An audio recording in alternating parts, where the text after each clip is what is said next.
Hello everyone.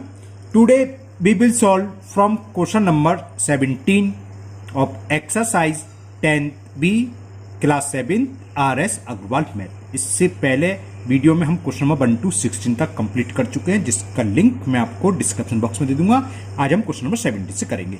This exercise is based on word problem of percentage and the question 17 is the price of a sweater is increased by 8%. If its increased price is 1566 rupees, तो find the original price. बढ़ने से पहले जो price है वो हमें find करना है। क्वेश्चन क्या है, एक स्वेटर है, उसका रेट जो है 8% बढ़ गई उसकी कॉस्ट, और बढ़ने के बाद वो हो गई 1566। तो फाइंड द ओरिजिनल प्राइस। चलिए करते हैं। तो let original price be rupees x.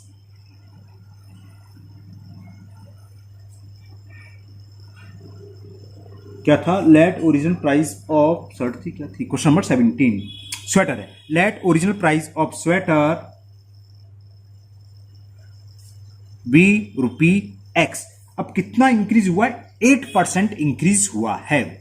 तो ध्यान होगा, हमने इससे पहले वीडियो बताया था, दो तरीके के सवाल होते हैं। या तो आप 8% निकाल लीजिए और x में प्लस कर दीजिए, तो वो न्यू कॉस्ट हो गई, और न्यू कॉस्ट हमें दे रखी है, उसके इक्वल रखो। और अगर आपको डायरेक्ट करना है तो मैं डायरेक्ट वाले तरीके से कर रहा हूं। कैसे? ये लिखोगे after increasing 8% cost, new cost of sweater, यानी कि 8% बढ़ने के बाद न्यू कॉस्ट क्या होगी स्वेटर की? ये कितनी होगी? 100% होती है ओरिजिनल कॉस्ट। 100 में 8% बढ़ गया, तो चलो मैं लिख के दिखा देता हूं। 100 प्लस 8%, तो न्यू कॉस्ट हो गई 108% of original cost. Original cost और न्यू कॉस्ट हमें दे रखी है, कितनी दे रखी है? 1566। तो 1566 और 108% of original cost. Original cost हमने एक्स मान रखी है, तो इसका मतलब क्या है? 108% ऑफ एक्स। बस सॉल्व कर लीजिए, तुरंत आंसर आ जाएगा। 1566 इज इक्वल 108% ऑफ एक्स होता है 108 इंटू एक्स अपॉन 100। तो क्रॉस मल्टीप्लीकेशन होगा, तो एक्स की वैल्यू क्या हो जाएगी? 1566 इंटू 100 अपॉन में आ जाएगा 108। ओके, अब हमें इसे कैंसिल करना है। कैंसिल करते हैं, चलिए। 2 5 जा और 2 4 जा। ओके, 2 से ही कैंसिल कर देना। चलो, 2 7 जा 14, कैरी 1 16, 2 8 जा 16 और 2 3 जा 6। ठीक है, अब ये कितना हुआ? 8 7 15 और 3 18, 5 था 9। ओके, 3 से कैंसिल हो जाएगा।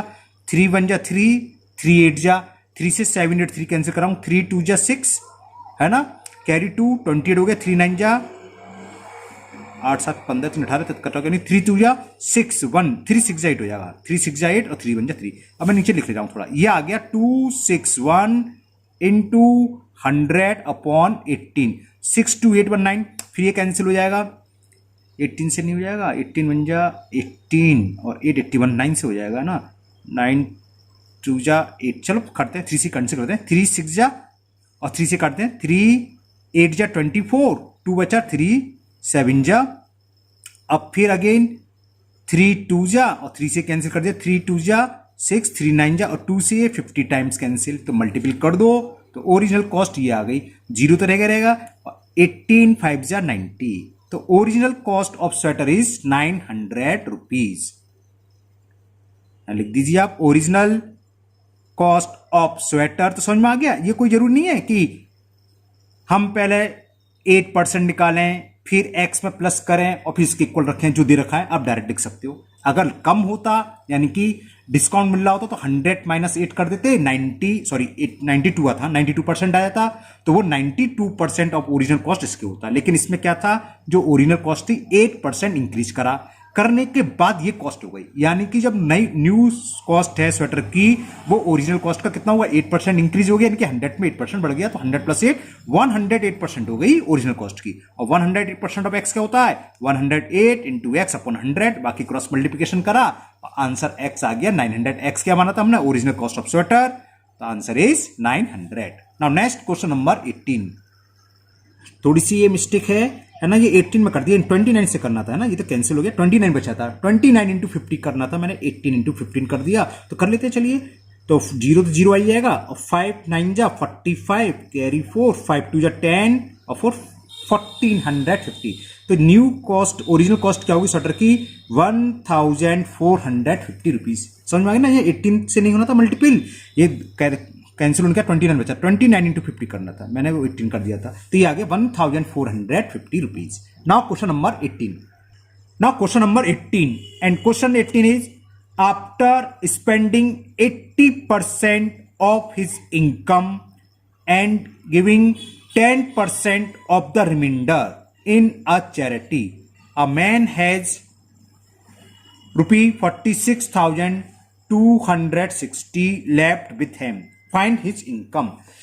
देखिए हमने 100 मंथ से अभी तक कोई सवाल नहीं करा शायद, है ना, हमने बताया था 100 कब मानते हैं अगर सब परसेंटेज में दे रखो और एक नंबर दे रखा हो, जैसे 2% एक नंबर, तो ये क्वेश्चन 100 मान के हो जाएगा, और एक्स मान के तो सारे क्वेश्चन हो जाते हैं। 100 मान के थोड़ा इजी हो जाता है, क्योंकि 100 मान के इजी इसलिए होता है 80% ऑफ 100 का, 100 में जितना परसेंट उतनी होता है, 80% ऑफ 100 80 होगा। तो चलिए एक क्वेश्चन इसको मैं 100 मान के करता हूं आपके लिए। चलिए ना क्वेश्चन नंबर 18, तो हमने मान लिया एक्स मान के तो सारे सवाल हो जाते हैं, हमने बताया था ना, इसमें हम इनकम 100 मान के करवा देते हैं। लेट हिज इनकम इज ₹100, हमने मान ली जो भी आदमी है उसकी इनकम है 100 रुपीज। ओके, अब वो कह रहा है स्पेंडिंग 80%, तो इसका स्पेंड कितना हो गया 100 का 80%, 100 का 80% क्या होगा 80 होगा, इसलिए 100 से इजी हो जाता है। 80% spend is equal ₹80, total income उसकी 100 रुपीज है, 80 खर्च कर दिया, तो सेविंग कितनी हुई, कितने बचे उसके पास 100 में से 80 सेपरेट कर दें 20 रुपीज हो गया, तो देखो तुरंत हो रहा है ना, इसलिए 100 से इजी हो जाता है। तो his saving is equal, direct लिख सकते हो, मतलब आपको समझाने के लिए लिखा है, आप डायरेक्ट 20 लिखोगे कोई दिक्कत नहीं है, 20 रुपीज। फिर आगे क्या कह रहा है, जो रिमेनिंग था जो बचा था उसका 10% वो चैरिटी में देता है, तो 20 का 10% निकालो आप, है ना। मैं पढ़ देता हूं, दोबारा सुनिए कि ये था his income and giving 10% of the remainder, वही मतलब जो रिमेनिंग सेविंग है, रिमाइंडर का तो जो बचा उसके बाद सेविंग थी उसकी, है ना, उसका 10% कर रहा है चैरिटी में। तो लिखो चैरिटी कितनी हो गई, हिज चैरिटी में था क्वेश्चन नंबर कौन सा 18, इधर हो जाता आंखों से तो बड़ी दिक्कत आती है। हाँ चैरिटी है, हिज चैरिटी कितनी हो गई 10% ऑफ 20 रुपीज का, तो 20 इंटू 10 अपॉन 100, समझ में आ गया क्या निकला 10% ऑफ 20, हिज चैरिटी ब्रैकेट में लिख दे रहा हूं 10% ऑफ 20, समझ में आ गया, रिमेनिंग का 10%। तो 0 से 0 कैंसिल, 0 से कैंसिल, तो ₹2 उसने चैरिटी में दिए, कितने थे टोटल 20 रुपीज, बचे उसके पास 20 में से 2 रुपीज उसने चैरिटी को दे दिए। अब फाइनली उसके पास कितने रुपए बचे, है ना, इसमें क्योंकि हमें ये दे रखा है कि अ man has 46,260 rupees left with him. अब इसके हिसाब से कितने लेफ्ट हैं, तो लिखो मैन लेफ्ट विथ हिम, ये कुछ नहीं है WITS, विथ हिम 20 रुपीज बचे थे, 20 में ₹2 चैरिटी दे दी, तो कितने बचे 18 रुपीज। अब देखो जब 18 रुपीज बच रहे हैं तो उसकी इनकम कितनी थी, यूनिटरी मेथड लगाएंगे, 100 मानी थी 100 रुपीज, तो अब 1 रुपीज बचेंगे तो कितने होंगे, तो लिखते हैं since ₹18 left with him then his income is equal ₹100। 100 तो मानी थी हमने, टोटल इनकम शुरू में 100 मानी है, और कुल मिलाकर बच कितने रहे उसके पास 18 रुपीज। सो यूनिट मेथड है, अगर ₹1 बचेगा उसके पास तो मंथली इनकम क्या होगी 100 अपॉन 18। अब बच कितने ले रहे हैं वो लिख लीजिए आप, वो थे 46,000 46,260 rupees. Then monthly income will be 46,260 upon 18. तो चलिए पहले 2 से काट दे रहे हैं. 2 9 जा 18, 2 से कैंसिल करा. 2 2 जा 4, 2 3 जा 6, 2 1 जा 2, 2 3 जा 6 0, 3 से कैंसिल हो जाएगा. 3 3 जा 9 और इससे काट दो. थोड़ा आपको बड़ा करके दिखा दे रहा हूँ. 3 से कैंसिल करें तो क्या होगा. 3 7 जा 21, 2 कैरी गया तो 21, 3 7 जा 21, 1 0 7 7 14 1 15, 3 से फिर कट जाएगा. अच्छी बात है. चलो 3 2 जा 6 कैरी यहां चला गया तो 17 हो गया. 3 5 जा 15, 2 यहाँ 21, 3 7 जाइए और 2 0 ये हैं. मल्टीपल करेंगे 100 का इसमें तो क्या आ जाएगा. तो ये आंसर आ गया आपका 257,000. कितना हुआ. 2,57,000. तो जो मनुष्य था जो भी था उसकी इनकम कितनी हुई. 2,57,000. तो समझ में आ गया 100 मान से. तब एक दो सवाल मैं 100 मान के करूंगा है ना. तो 100 मान के इजी हो जाता है. कैलकुलेशन इजी हो जाती है. लेकिन 100 मानकर सारे सवाल नहीं होते. ये बात क्लियर होना चाहिए. एक्स मान के सारे सवाल हो जाते हैं. 100 हम कब मान सकते हैं. जब एक तो सारा कुछ परसेंटेज में दे रखा, सब कुछ परसेंटेज में दे रखा हो तो वो 100 मान के हो जाएगा. फिर 2 परसेंटेज में दे रखे हूं और एक नंबर दे रखा हो जैसे इस क्वेश्चन में था तो 100 मान के हो जाएगा. लेकिन अगर कुछ परसेंटेज में दे रखे कुछ नंबर से मतलब एक से अधिक नंबर दे रखा हो तो वो सवाल किसी भी कीमत पर 100 मानकर नहीं होगा. फिर उस केस में तो हमें x ही मानना पड़ेगा.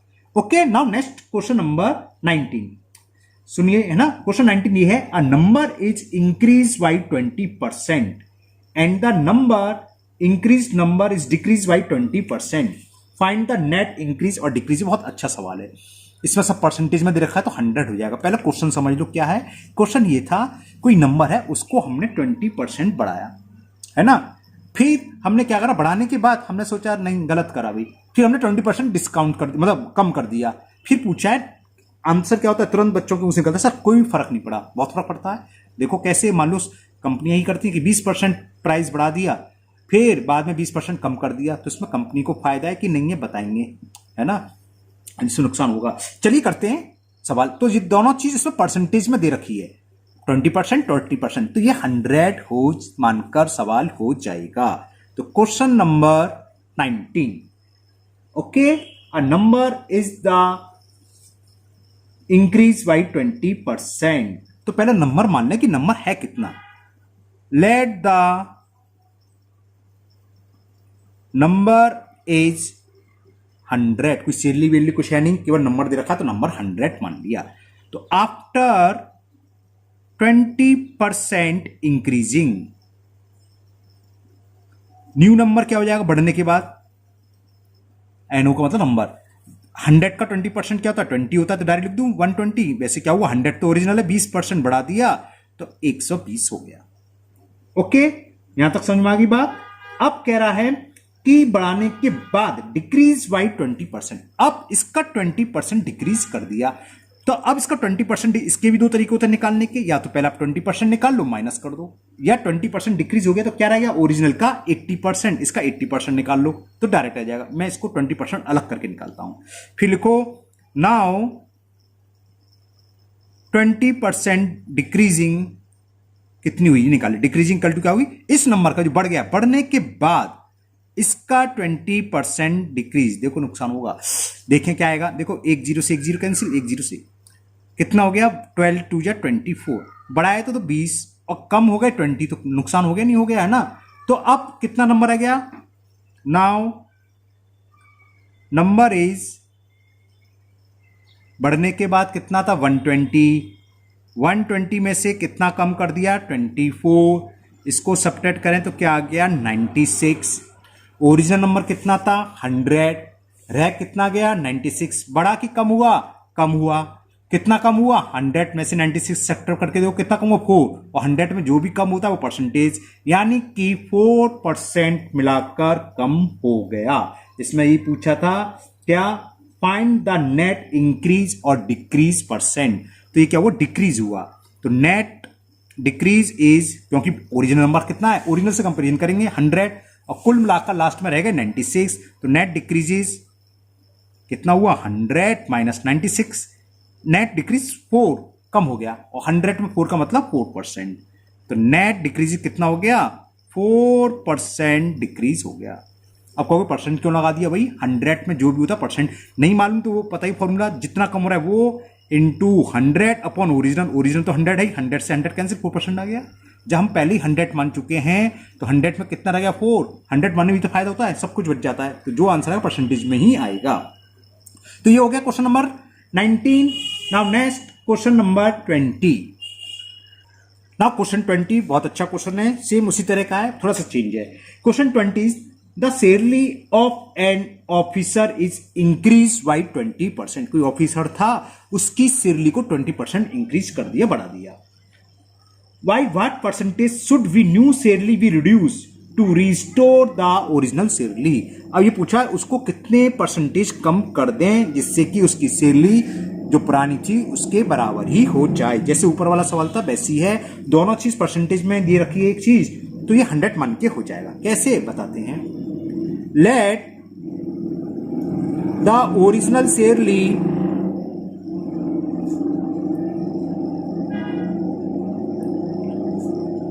Of officer be ₹100। हमने ओरिजिनल सैलरी मान ली ऑफिसर की है ₹100, RY है, सैलरी तो जानते हैं ROY है ना, ₹100। ओके, अभी 20% इंक्रीज करी है, तो after 20%, after 20% increasing his new salary कितनी हो जाएगी बताओ जल्दी से। बिल्कुल ठीक बोल रहे हो, 120। 100 का 20% 20 ही होता है। ये आपको 100 करो या ना करो ये आपकी मर्जी, आप डायरेक्ट भी लिख सकते हो ₹120। ये बात समझ में आ गया, क्योंकि 20% इंक्रीज करी है तो 100 में 20% 20 हो गए, इतनी हो गई। अब ये कह रहा है इसमें कितने परसेंट कम कर दें कि उसकी सैलरी पहले के बराबर हो जाए। अब इसके पास कितने रुपए मिलने, पहले अगर 100 रुपए सैलरी थी तो अब हो रही है सैलरी उसकी ₹120। तो पहले जितनी सैलरी के लिए उसको कितनी कमी करनी होगी, 120 में कितनी कमी करनी पड़ी होगी, 20 रुपए की, तभी तो 100 रुपए आएगी, है ना। बात समझ में आ रही है। तो लैंग्वेज लिखो for original salary, original salary के लिए, for original salary his salary reduction या his salary should be reduce, ये सही है, शुड बी रिड्यूस। कितनी रिड्यूस करने चाहिए, समझ में आ गया, ₹20। बात समझ आएगा, 120 है, जब 120 में से जो बढ़ गए 20 रुपये तो बढ़े, 20 रुपये अगर कम कर दें तो ओरिजिनल सैलरी के बराबर हो जाएगी उसकी सैलरी। भाई 120 में से 20 कम करो, कितनी सैलरी होगी इसकी, 100 ही पहले थी ₹100, है ना। बस परसेंटेज निकाल लो। ये कमी कितने रुपए में कर रहे हैं, 120 रुपए में से 20 रुपए कम हो रहे हैं, तो परसेंटेज का मतलब 100 में निकालना है। इसके बाद दो तरीके होते हैं, या तो यूनिटर में, चलो यूनिटर में सबको समझ में आता है, पसंद है। सिंस इन रुपीज 120 रुपीज है, 120 रुपीज में कितने रिड्यूस कर रहे हैं, इन 120 रुपीज बी रिड्यूस ₹20। 120 रुपए में हम रिड्यूस कर रहे हैं 20 रुपीज। अगर उसकी सैलरी ₹1 होती बाई चांस तो हम कितने रिड्यूस करते, यूनिटरी मेथड 20/120। और परसेंटेज का मतलब आपको पता ही है, किसका मतलब क्या आता है, हमें किस में निकालनी है, ₹100 में। तो कितनी रिड्यूस करनी पड़ेगी, 20 इंटू 100/120, 20 1 जा 26 जा, ओके डायरेक्ट कर दिया मैंने 20 से, 2 3 जा 2 से 50, तो आंसर आ गया 50/3%। 100 का मतलब परसेंटेज में होता है, इसको मिक्स फ्रैक्शन में लिख सकते हो, 16 होल 2/3%। तो बढ़ाने के बाद, बढ़ाई तो 20% थी, लेकिन बढ़ने के बाद केवल 16 होल 2/3% सैलरी कम कर दें तो उसकी सैलरी ओरिजिनल सैलरी के इक्वल हो जाएगी। समझ में आ गया। तो इसमें से परसेंटेज में दे रखा था तो 100 मान के इजी हो जाता है सवाल, ये x मानकर भी हो जाता, वो x मान के थोड़ा क्वेश्चन लेंदी हो जाता है, लेकिन आंसर उससे भी आएगा। और एक बात और है, x मान के तो सारे सवाल हो जाते हैं, 100 मान के सारे सवाल सॉल्व नहीं होते। Okay, now next question number 21 and the question 21 is a property dealer charges commission at the rate of 2% on the first rupee 2 lakh. शुरू के 2 लाख रुपए की अगर प्रॉपर्टी बेचेगा जितने भी, तो शुरू के 2 लाख रुपए तक वो 2% कमीशन लेगा। 1% on the next 2 lakh, next 2 lakh पर 1% लेगा and 0.5 on the remaining price. Find his commission on the property that has been sold for rupees 5,40,000 rupees. अच्छा सवाल है, सिंपल सा है, चलिए करते हैं।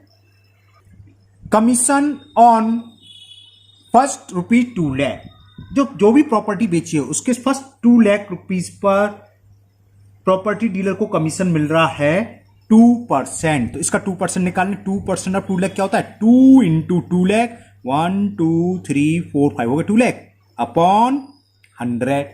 तो 20 से 20 कैंसिल, 20,000 हुआ ना, हाँ 20 इंटू 2, तो कितने हो गए, 40,000 रुपए कमीशन के ये हो गए। 1 2 3 1 2 3 4,000 हुए, सॉरी 4,000 रुपए, सॉरी ओके। 4,000 रुपीज आ गए कमीशन के, जो उसने शुरू की वो बेची है 2 लाख की प्रॉपर्टी। कुल कितने का मकान, जो भी प्रॉपर्टी है 5,40,000, तो 2 लाख का बिक चुका माल, 2 लाख पर तो कमीशन नहीं हो गया। अब 5,40 में से 2 घटा दो तो 3,40 है, मतलब 2 लाख से ऊपर है, क्योंकि नेक्स्ट 2 लाख पर वो 1% कमीशन ले रहा है। तो कमीशन नेक्स्ट 2 लाख पर कितना होगा ये निकाल लो। कमीशन डबल एम कन्वर्ट कर दिया मैंने, चलिए डबल एम है ये, COMMSI जानती हो आप सब। कमीशन ऑन नेक्स्ट रुपी 2 लाख, 1 2 3 4 5 हो गए 2 लाख। इस पर ले रहा है वो 1%, आधा ले रहा है, तो आधा का मतलब 2,000 आएगी, ओरल भी लिख सकते हो वैसे ना, आधा आधी हो जाएगी। पहले 2% से 4,000 आई है, 1 2 3 4 1 2 3 4 5 2 लाख अपॉन 100, 20 कैंसिल तो 2,000 ओके। अब उसने कुल प्रॉपर्टी कितने की बेची, 5,40,000। तो अमाउंट निकालो पहले, remaining amount for commission. Commission के लिए उसके पास अमाउंट बचा क्या, रिमेनिंग अमाउंट जिसको कमीशन रहेगा। ING 2 बार आएगा, REMAIN होता है, रिमेनिंग कर लेना, स्पेलिंग क्या है यार। रिमेनिंग अमाउंट फॉर कमीशन, अब साफ साफ लिखूंगा मैं, कितना होगा, 5,40,000 की बेची थी, जिसमें 2 लाख का ये और 2 लाख का ये इस पर ले चुका, तो 4 लाख का ले चुका है ना। 1 2 3 4 5 माइनस 1 2 3 4 5, तो कितना आ जाएगा, 1,40,000 रुपीज। अब इस पर कमीशन और लेना है, और रिमेनिंग पर वो ले रहा है 0.5% कमीशन। तो 0.5% कमीशन निकाल लो, तो निकाल लो कमीशन, कौन ले रहा है ये, ब्रोकर या प्रॉपर्टी डीलर है ना। कमीशन ऑन रिमेनिंग अमाउंट, यहां लिख दिया मैंने पूरी साफ साफ स्पेलिंग, 0.5% ऑफ कितना, 1,40,000 अपॉन 100 आएगा, डेसिमल हटता है नीचे 0 बढ़ जाता है, 30 से 30 कैंसिल, 14 पंजे 70 होते हैं, तो 700 रुपए आ गया कमीशन। तो टोटल कमीशन कितना हुआ देखो, बता सकते हो, 4,000 तो ये रहे, और 2,000 ये रहे, और 700, 4 to 6, 6,700 आंसर हो गया बस। तो लिख दो total commission of property dealer या ब्रोकर, ये जो भी है, मैं खाली टोटल कमीशन लिख रहा हूं। टोटल कमीशन इज 4,000 पहली बार मिले, पहले 2 लाख पर, 2,000 नेक्स्ट 2 लाख पर, और बाकी जो अमाउंट बचा उस पर 700 रुपए कमीशन। तो ये हो गया 6,700। तो इसका टोटल कमीशन बैठा प्रॉपर्टी डीलर का 6,700, और ये क्वेश्चन नंबर 21 आपका कंप्लीट हुआ। बाकी के 6 क्वेश्चन रह गए, 22, 23, 24, 25, 26 और 27, वो हम लोग करेंगे नेक्स्ट वीडियो में। ज्यादा एक क्वेश्चन और कर सकता हूं मैं, तो वीडियो लंबी हो जाएगी, क्या फायदा, बाकी के क्वेश्चन है ना। तो मुझे उम्मीद है आपको इन क्वेश्चनों को करने में बहुत मजा आ रहा होगा, बहुत इंटरेस्टिंग क्वेश्चन है, और समझ के करोगे तो बहुत इजी लगेंगे, है ना, और डेली लाइफ से रिलेटेड है ये, तो है ना, तो और भी मजा आता है, प्रैक्टिकल लाइफ में यूज होते हैं। तो मुझे उम्मीद है आपको खूब अच्छे से समझ में आए होंगे। तो आप लोग इसे बिना देखे फेयर पकड़ लीजिए, और पहली बार चैनल पर आए हों तो चैनल को सब्सक्राइब करना ना भूलें। अगर आपको वीडियो पसंद आया हो तो लाइक करें और साथ ही साथ इसे अपने दोस्तों को भी शेयर करें, जिससे कि वो भी इस वीडियो का फायदा ले सकें। क्योंकि आजकल स्कूल भी बंद है, कोचिंग वगैरह ये सब बंद है, तो मैथ्स में प्रॉब्लम आ रही होगी, लेकिन आप लोगों को चिंता की जरूरत नहीं, मैं हूं आपके साथ। आपकी जो कोई भी प्रॉब्लम है, जो कोई भी डाउट है, आप कमेंट बॉक्स में कमेंट करिए, मैं उसको सेम डे या नेक्स्ट डे में 100% पूरी कोशिश करूंगा कि सेम डे ही रिमूव हो जाए। ओके, फिर मिलते हैं नेक्स्ट वीडियो में। Thank you, have a nice day.